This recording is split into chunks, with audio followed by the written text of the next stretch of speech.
שלום חברים, השם שלי הוא רן, והיום אנחנו משחקים במיינקראפט. אוקיי חבר'ה, מצאתי את היציאה בבית כלא. אומייגאד, למה זה לא נפתח? למה יש כאן שתי מפיקים? טוב חבר'ה, אני מצאתי את היציאה בבית כלא, אבל היא משום מה נעולה. אז מצאתי פתח לברוח. הנה נפתח, יפה. go. Fix. Wait. Fix. לא, אני כמו לדעת. החופש הגדול.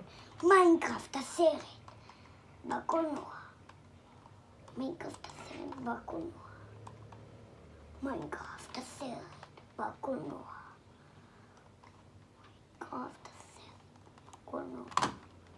מיינקראפט הסרט בקולנוע, מיינקראפט, די! כבר איש.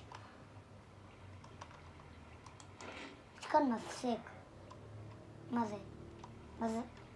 המפסק הזה, רגע, פתח את זה. מה זה, יש שם תחוץ? אני לא יודע. הנה, פתחתי את זה. סגרתי את זה. זה בסדר, אני מעצבן. אוקיי. אמא, אני בודק. אוקיי, חבר'ה, ברחנו. אני חייב לישון רגע. רק שלא תסתכלו עליי. או לא, אתם מסתכלים על זה, די. זה פרטיות.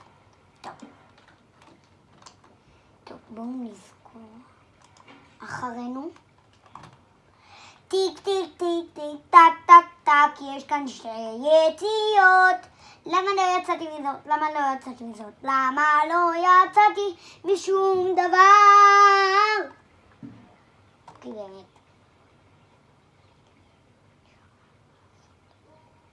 הנה, זה המרתף שלי.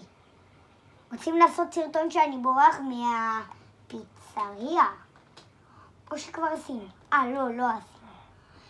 חבר'ה, זאת הפיצריה שנברח ממנה בפעם השביעית. כי אנחנו במספר 238 במיינקראפט, וכאן יש וילג'רים תקועים שאני לא יודע למה. בכל מקרה, חבר'ה, זה היה הסרטון שלנו להיום. אם אתם רוצים אני יכול למכור לכם